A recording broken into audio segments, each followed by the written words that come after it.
call came at 3:47 a.m. unknown number. My thumb hovered over the decline button. Spam callers had gotten aggressive lately. Robocalls at all hours, scammers pretending to be the IRS, that sort of thing. I almost didn't answer. Almost. Mr. Vance, this is Cedar Memorial Hospital. Your wife is in labor. There have been complications. You need to come immediately. I sat up in my empty apartment, in my empty bed, staring at the water stain on the ceiling I'd memorized over the past 9 months. You must have the wrong number, I said. Those aren't my children. The nurse paused. I could hear the confusion in her silence. Sir, you're listed as her emergency contact. Simone Vance? Date of birth March 15th, 1989. My wife. My estranged wife. The woman who had looked me in the eyes 9 months ago and said the words that ended our marriage. I'm pregnant with twins. They're my bosses. He'll give us a better life than you ever could. Sir, are you still there? I'm here. There have been serious complications with the delivery. One of the babies... She paused. Sir, I think you need to come. The doctor needs to speak with you. It's urgent. Call Victor Ashford. He's the father. His number should be in her phone. We've tried, sir, multiple times. He's not answering. Of course he wasn't. Victor Ashford, CEO of Meridian Marketing. 49 years old, married, 3 homes, a yacht, and a wife who threw charity galas for children's hospitals. The man who had stolen my wife with promises of a life I could never provide. And now, at 3:47 a.m., with his children being born and complications arising, he wasn't answering his phone. Sir, please. The doctor says it's critical. I should have said no. Should have hung up, rolled over and gone back to the dreamless sleep that had become my only escape from this nightmare. But I couldn't. Not because I still loved Simone, though God help me, part of me did, because there were 2 babies in that hospital who hadn't asked for any of this. 2 innocent lives who didn't deserve to suffer because the adults in their lives had made terrible choices. I'll be there in 20 minutes. The hospital corridors smelled like antiseptic and dread. I walked through the maternity ward at 4:23 a.m., still wearing the sweatpants and old t-shirt I'd slept in. Hadn't even stopped to change. Hadn't stopped to think. Just drove. The nurse's station was quiet. A woman in scrubs looked up as I approached. I'm Elliot Vance. Someone called about my wife, Simone. Recognition flickered in her eyes.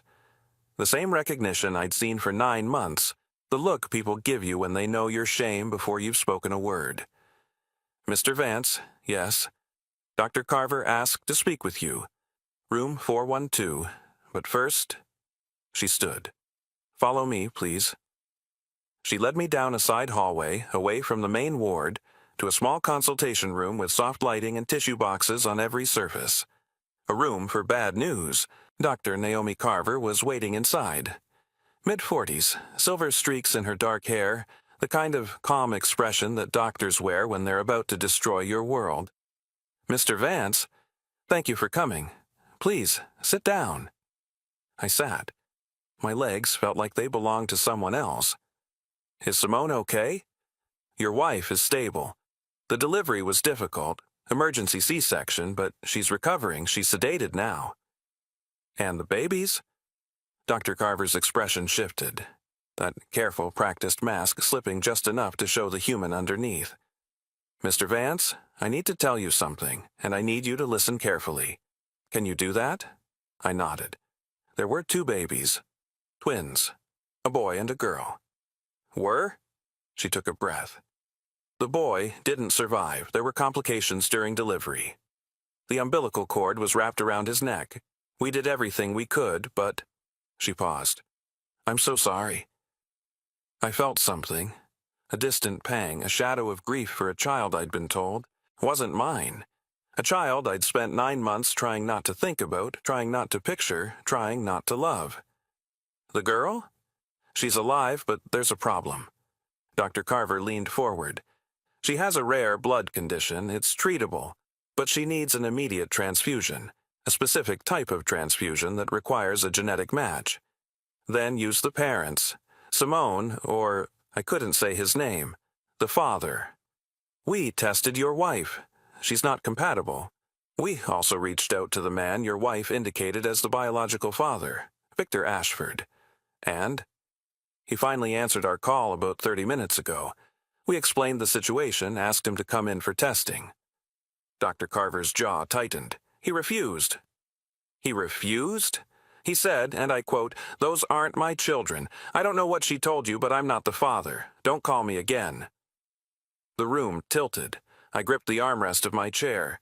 "That doesn't make sense." She said, "Mr. Vance, I need to ask you something, and I need an honest answer. Is there any possibility at all, that you could be the biological father of these children?" I almost laughed. The bitter, broken laugh of a man who had heard this question 1,000 times in his own head.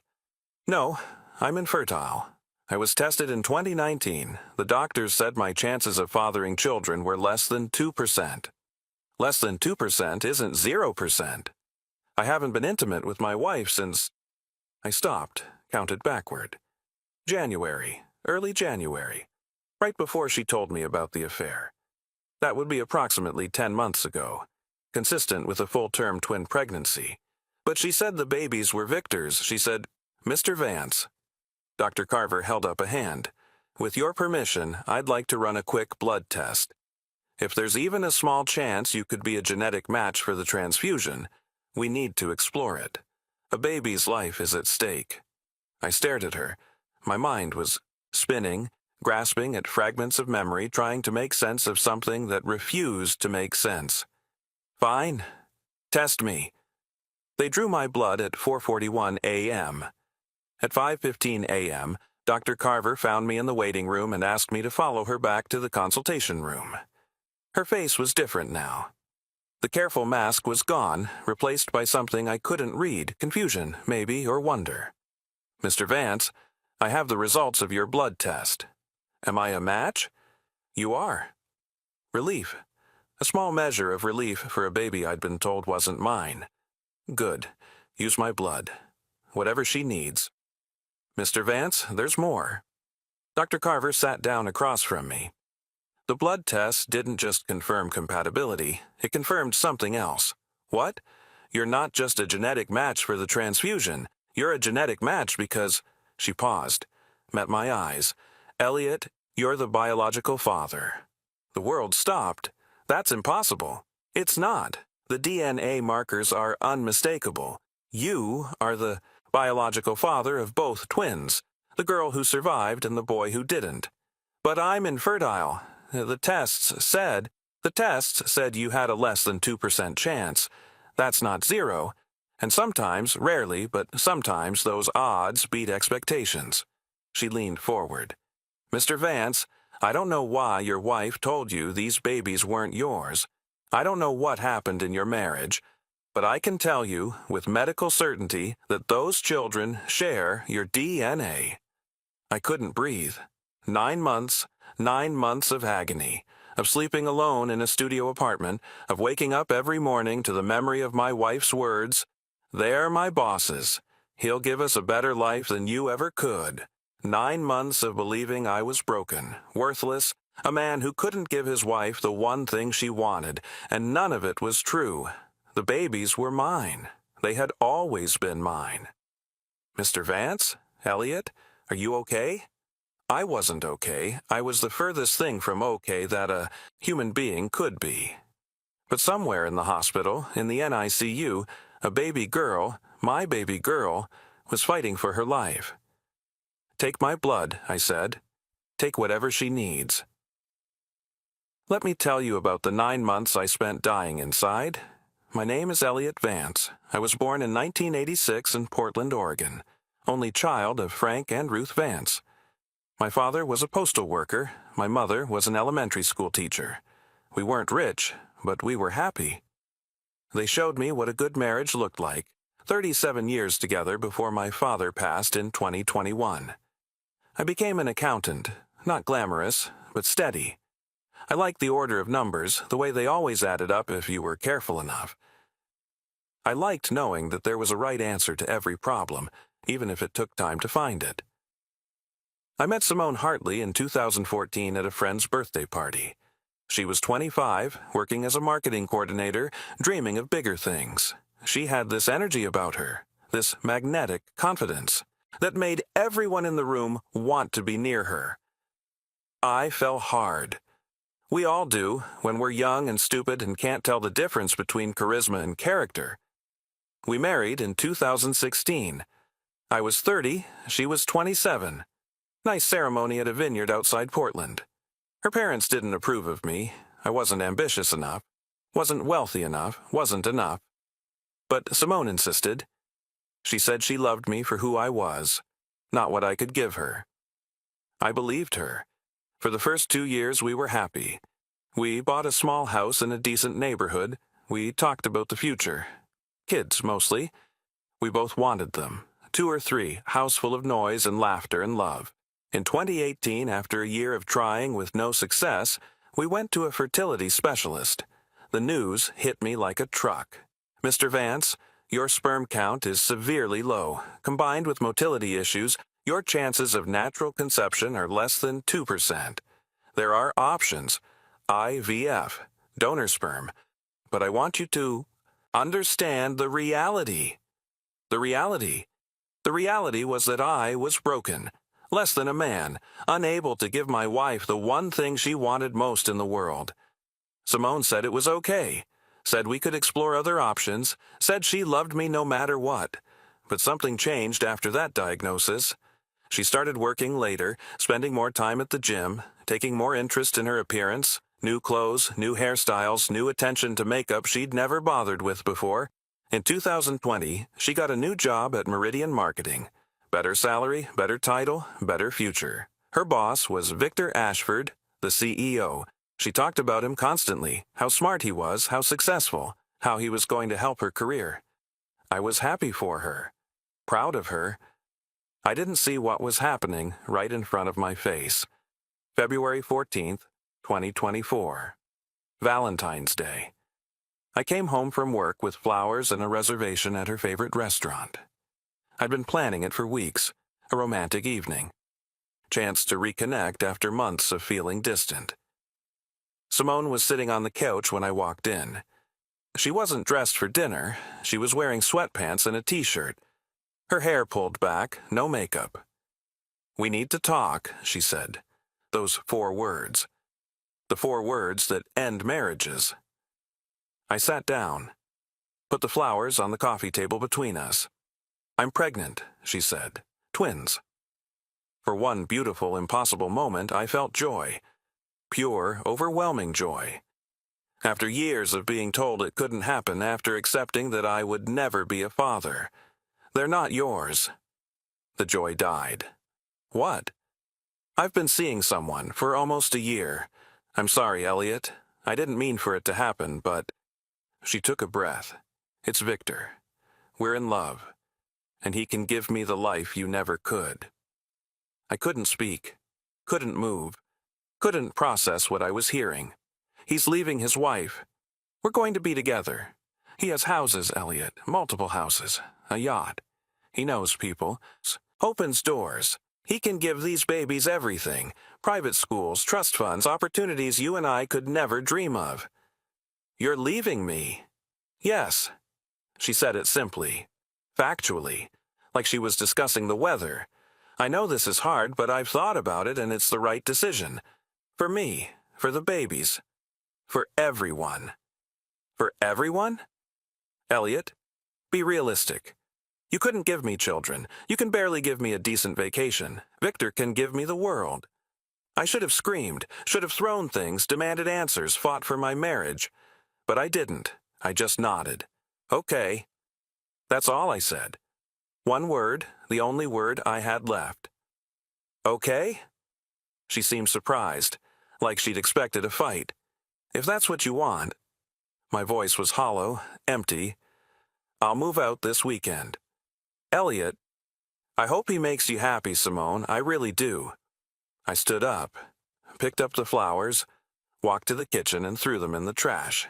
Then I went to the bedroom, packed a bag, and left. 9 months. That's how long I spent in that studio apartment above a dry cleaner, listening to the hum of industrial pressing machines and wondering where my life had gone wrong. I didn't fight the divorce, didn't contest anything. She wanted the house? Fine. The savings? Take it. The life we'd built together? All hers. I had nothing left to fight for. My mother called every week, begging me to snap out of it. My friends staged interventions that I politely declined. My therapist used words like depression and grief and need to process. I didn't want to process. I wanted to disappear. Every few weeks, I'd see something on social media. A photo of Simone at a fancy restaurant. A post about new beginnings. A comment from someone congratulating her on the pregnancy. She was living her best life with her billionaire boyfriend while I was eating ramen noodles and watching the ceiling fan spin. I thought about the babies sometimes. Couldn't help it. 2 little lives growing inside the woman I'd loved for 8 years. 2 children who would grow up calling another man Dad. I tried to tell myself it was better this way. That Victor could give them things I never could. That I was doing the noble thing by stepping aside. But late at night, in that empty apartment, the truth would creep in. I wasn't being noble. I was being a coward. I was giving up on my marriage, on my future, on myself. Because a doctor had told me I was broken, and I believed him. Less than 2% isn't 0%. But I didn't know that then. I didn't know anything. The transfusion took 3 hours. I sat in a chair next to the NICU, a needle in my arm, watching my blood flow through a tube toward a machine that would clean it, filter it, and send it to my daughter. My daughter? I still couldn't say the words out loud, couldn't wrap my mind around the reality that the baby in that incubator, tiny, fragile, fighting for every breath, was mine. She had my nose. Even through the glass, even with all the tubes and wires, I could see it. The same slightly crooked nose I'd inherited from my father, who would never meet his granddaughter, my son, who would never meet anyone. Mr. Vance? A nurse appeared at my side, young, kind-faced, with tired eyes that had seen too many nights like this one. Your wife is awake. She's asking for you. I almost laughed. Not for Victor? The nurse's expression flickered. She'd heard the story. Everyone had heard the story. She's asking for you, sir. I looked at the incubator, at my daughter, at the blood flowing from my body to hers. Tell her I'll be there when my daughter doesn't need me anymore. At 9:15 a.m., the transfusion was complete. The doctors said she was stable, that she would need monitoring, more treatments, a careful few weeks, but she was going to survive. My daughter was going to survive. At 9:30 a.m., I walked into Simone's room. She was propped up in the hospital bed, pale and exhausted, dark circles under her eyes. The confident, magnetic woman who had walked out of my life 9 months ago was gone. In her place was someone I barely recognized. Elliot. I stood at the foot of the bed, didn't sit, didn't come closer. Simone. Thank you for coming. I know you didn't have to. I didn't come for you. She flinched. I know, the baby, she's stable, for now. Tears welled in her eyes. And the boy? They told me he didn't. She couldn't finish. He died. During delivery. They said there was nothing they could do. Simone broke. Full, heaving sobs that shook her entire body. I watched her cry and felt nothing. A vast, empty nothing where my compassion used to be. Elliot, I'm so sorry. I'm so sorry. Sorry for what, exactly? For the affair? For lying to me? For telling me those babies weren't mine when they were mine all along? She looked up. Her tear-streaked face showed genuine confusion. What? The DNA test, Simone. The one they ran when the baby needed a transfusion. The one that proved, beyond any doubt, that I'm the biological father. The color drained from her face. That's not possible. Less than 2% isn't 0%. Remember that. Next time you tell a man he's worthless because of what a doctor said. Elliot. Victor and I. Victor. Yes. Let's talk about Victor. I stepped closer. The man who was supposed to give you a better life. The man whose children you were carrying. Where is he, Simone? Where's Victor? She didn't answer. I'll tell you where he is. He's at home with his wife, pretending none of this ever happened. Because when the hospital called him and said the baby needed help, do you know what he said? Simone shook her head. He said, "Those aren't my children. Don't call me again." He wouldn't say that. He loves me. He promised. He used you, Simone. Whatever he promised, whatever he told you, it was all lies. I should have felt satisfaction, some small victory in watching her world collapse the way mine had collapsed 9 months ago, but I didn't. I just felt tired. "I'm going to ask you one question," I said, "and I need you to tell me the truth. For once in your life, tell me the truth." She nodded, wiped her eyes. "Why? Why did you tell me the babies weren't mine?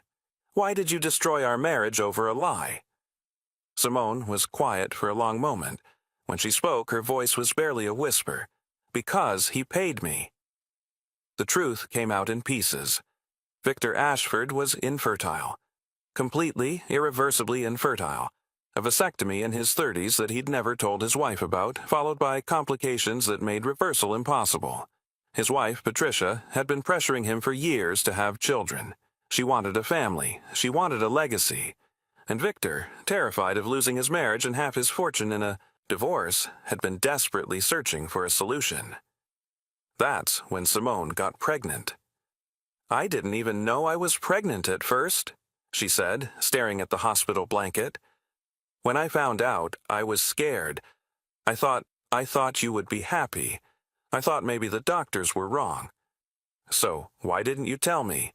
Because Victor found out first. I don't know how. Maybe he saw the test in my purse, or overheard me on the phone with my doctor. But he came to me with an offer. An offer. $200,000 cash. If I told you the babies were his, if I left you and let him claim them as his own, if I helped him convince his wife that he could still father children," she laughed bitterly, "he was going to present them to Patricia as a miracle, a sign that their marriage was meant to be." I couldn't believe what I was hearing. A man had paid my wife to steal my children. "And you agreed?" "I agreed." She finally met my eyes. "I'm not going to make excuses. Elliot, I was tired of struggling, tired of worrying about money. Victor offered me a way out, a house, a lifestyle, security for me and the babies. All I had to do was lie. Lie to your husband. Tell him he was worthless, destroy his entire life. I didn't think you'd care that much." The words hit me like a physical blow. "You didn't think I'd care? You'd already given up on us. After the infertility diagnosis, you changed, became distant, started working late, avoiding me. I thought you'd be relieved to be free of a wife who wanted things you couldn't give her. I was trying to accept it. I was trying to grieve. Well, I couldn't wait for you to finish grieving. Victor was offering me everything, and I took it." I stepped back. My hands were shaking. "What was the plan? After the babies were born?" Simone hesitated. "Simone, I was supposed to give them to him, sign over custody. He'd pay me and I'd disappear, move to Europe, start fresh. You were going to sell our children. They were supposed to be his children by then. That was the whole point of the lie." She started crying again.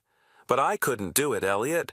The closer I got to my due date, the more I realized I couldn't give them up. I started making excuses, delaying, trying to find another way. Is that why he didn't answer the hospital's calls?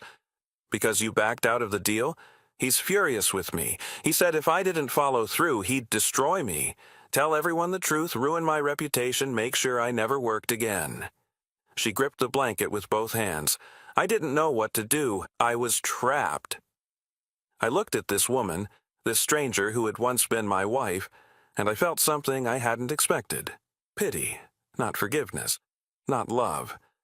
But pity for a person so desperate for money and status that she'd been willing to sacrifice everything real. "Our son is dead," I said quietly, "because of stress, complications, things that might have been caught. Earlier, if you'd had proper prenatal care instead of hiding your pregnancy from the real father—" Simone sobbed. "Our daughter is alive because I happened to be a genetic match. Because you never changed your emergency contact. Because some small part of you maybe remembered who actually loved you." Elliot, please. I'm going to fight for custody. I'm going to take our daughter and I'm going to raise her, and she's never going to know about any of this until she's old enough to understand. And you, I paused, you're going to live with what you've done. I turned and walked out of the room. Behind me, I heard her crying. I didn't look back. The investigation was swift and brutal. Victor Ashford's scheme unraveled within weeks. Patricia Ashford, upon learning the truth about her husband's infertility and his attempt to purchase children, filed for divorce immediately. The prenup she'd signed was rendered void by his fraud, and she walked away with 60% of his assets. Victor was also charged with conspiracy to commit adoption fraud, though the charges were eventually pleaded down to a misdemeanor. His real punishment came from the business world. Partners withdrew, clients fled, and Meridian marketing stock dropped 40% in 3 months. The last I heard, he was selling the yacht. Simone faced her own consequences. She was fired from Meridian before Victor's scandal even broke. Apparently, he'd made good on his threat to destroy her. She was also investigated for conspiracy, though the prosecutors ultimately declined to charge her, citing her cooperation and the fact that she had backed out of the deal before the birth. The divorce was finalized in February 2025. I got full custody of our daughter, whom I named Hope because that's what she represented. Simone got supervised visitation twice a month in a court-approved facility. She shows up most of the time, brings toys and books, cries when she has to leave. Part of me wants to hate her forever. Part of me remembers the woman I married. Ambitious but kind, dreaming of a life she thought I couldn't give her. I don't hate her anymore. I just don't love her.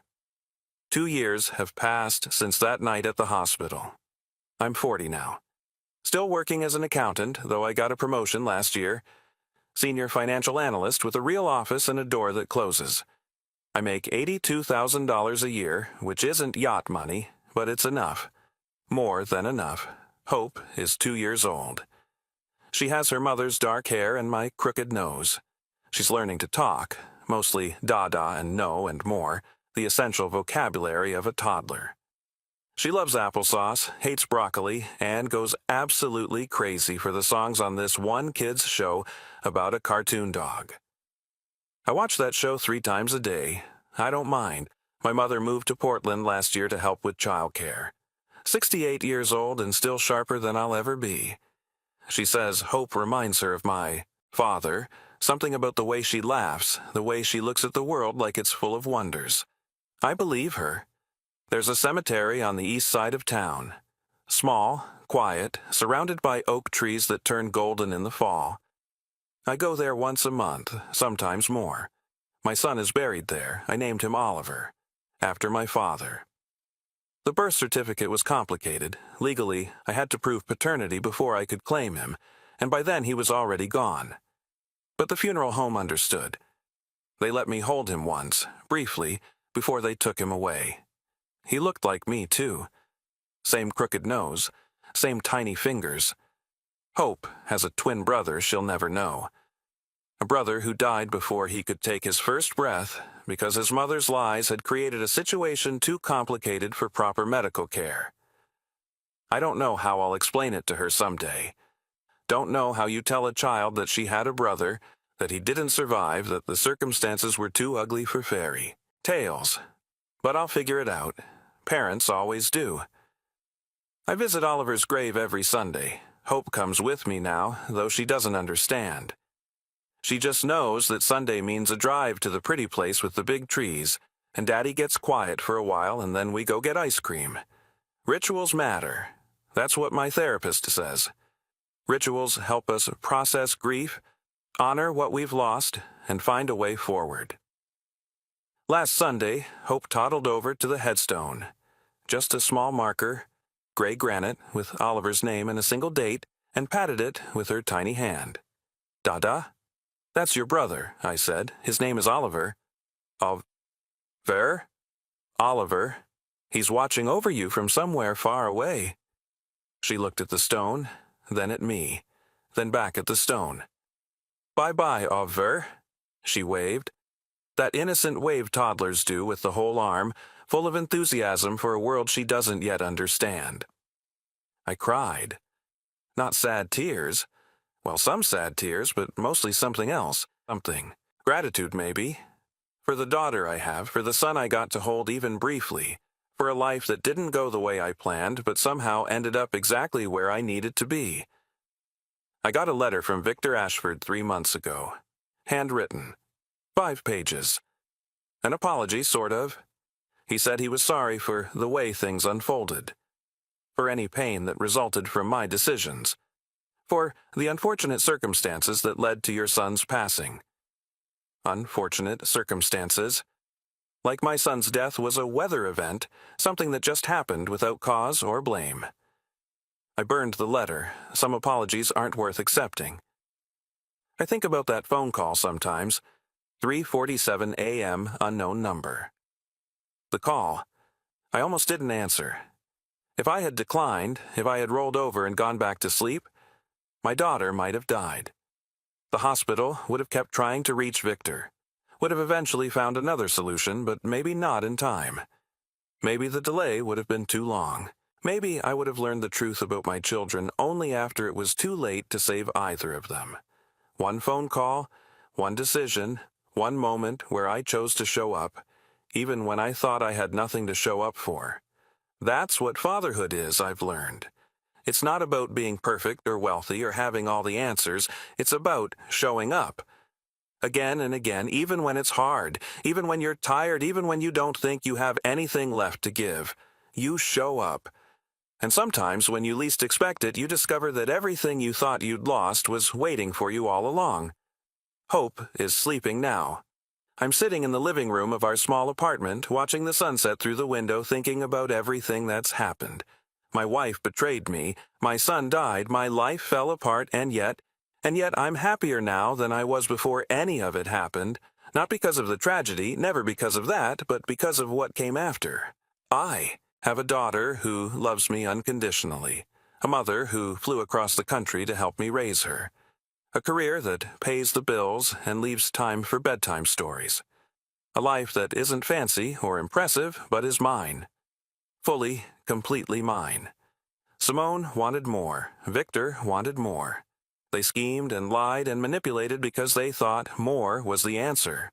More money, more status, more of everything the world told them they deserved. But more isn't the answer. Enough is the answer. Having enough, being enough, giving enough. I am enough. It took me 38 years and more pain than I thought I could survive to learn that lesson. But I learned it. And I'll spend the rest of my life teaching it to Hope. Thank you for listening. Share this with someone who needs to hear it. A man who's been told he's not enough. A woman facing betrayal from someone she trusted. Anyone who's ever stood at a crossroads wondering whether to answer the phone. Answer the phone. Show up. You never know what's waiting for you on the other side. I thought my life was over that night. I thought there was nothing left for me. No children, no marriage, no future. I was wrong, dead wrong. And for the first time in years, I'm grateful to be wrong.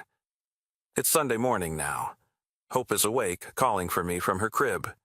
Da, time to get up, make breakfast, go visit Oliver. Then ice cream. That's our ritual. Our life. It's not much, but it's everything.